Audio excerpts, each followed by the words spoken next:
ये हरियाणा के, हालांकि कांग्रेस कह रही है कि आप हरियाणा को महाराष्ट्र से आप कंपेयर नहीं कर सकते हैं, वहां की राजनीतिक पृष्ठभूमि और यहां की अलग बैठती है,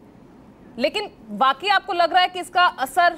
बहुत बड़े स्तर पर होगा और खासतौर से कांग्रेस के लिए बड़ी मुश्किल पैदा हो सकती है महाराष्ट्र में, खासतौर से सीट बार्गेनिंग को लेकर?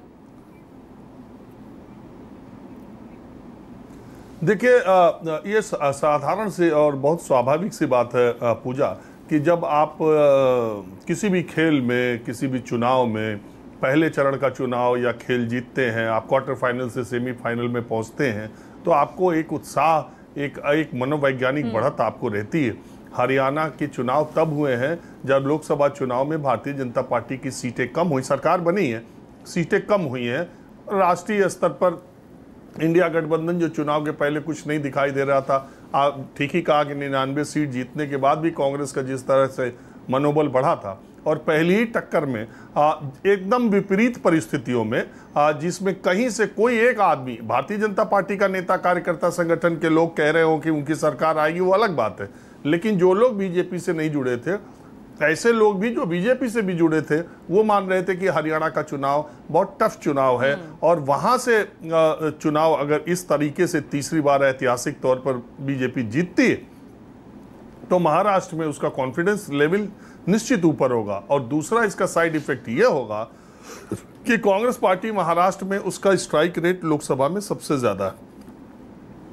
और उसे सबसे ज्यादा उसकी एमवीए में, महाराष्ट्र विकास अघाड़ी में सबसे ज्यादा लोकसभा की सीटें, तो इसलिए अब वो प्रेशर डालती शिवसेना के ऊपर कि सबसे ज्यादा और ज्यादा से ज्यादा उससे विधानसभा में सीटें मिले। अब शायद वो स्थिति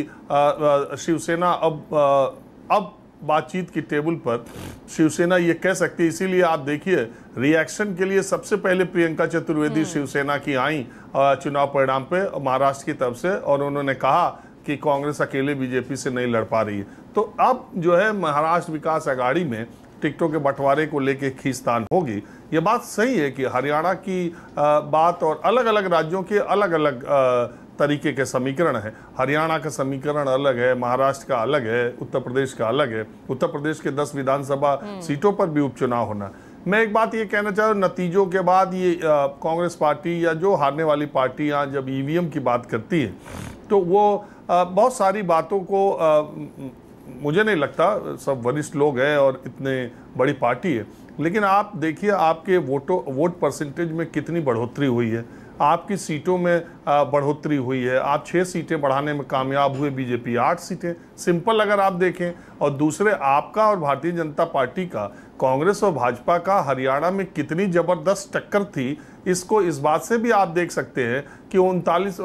करीब वोट परसेंट दोनों का बराबर है। तो जब इस तरह की टक्कर होती है जिसमें 80% वोट दो पार्टियों में बट रहे हों, तो जमीन पर यह देखना बड़ा मुश्किल हो जाता है कि सीटें किसकी ज्यादा आएंगी। अब आप सोचिए, 10 में से 4 लोग बीजेपी को वोट दे रहे हैं, 4 लोग कांग्रेस को वोट दे रहे हैं, तो कौन बता सकता है कि किसकी सीटें ज्यादा आएंगी? ये तो किसका मैनेजमेंट अच्छा है, किसके उम्मीदवारों ने काम अच्छा किया, किसके प्रति लोगों का झुकाव ज्यादा रहा, किसने अपने पक्ष में वोटों का ध्रुवीकरण जमीन पे ज्यादा किया, कौन वोटिंग के दिन ज्यादा एक्टिव रहा, किसका संगठन अच्छा है, किसके कार्यकर्ताओं में समर्पण ज्यादा है, ये सब चीजें बहुत मैटर करती हैं। इस सब को कांग्रेस पार्टी को इंट्रोस्पेक्शन करना चाहिए, बजाय इसके, मेरा ये मानना है, बजाय इसके कि चुनाव आयोग, इलेक्शन कमीशन की बात की जाए। क्योंकि आप केवल हरियाणा के बारे में नहीं कह सकते। जब जम्मू कश्मीर में नेशनल कॉन्फ्रेंस और कांग्रेस की सरकार बन रही है, तब आप ईवीएम पे बात नहीं करते। और वहां भी ये बताता है कि बीजेपी को जम्मू कश्मीर में नेशनल कॉन्फ्रेंस से ज्यादा वोट परसेंटेज मिले। बिल्कुल ठीक बात है कि हरियाणा में कांग्रेस की सरकार बनती हुई दिख रही थी, लेकिन बात वही जो मैंने अभी कहा कि बीजेपी के एक नेता ने कहा कि खाना उनके लिए सजा था, छीन हमने लिया अपनी रणनीति से, अपनी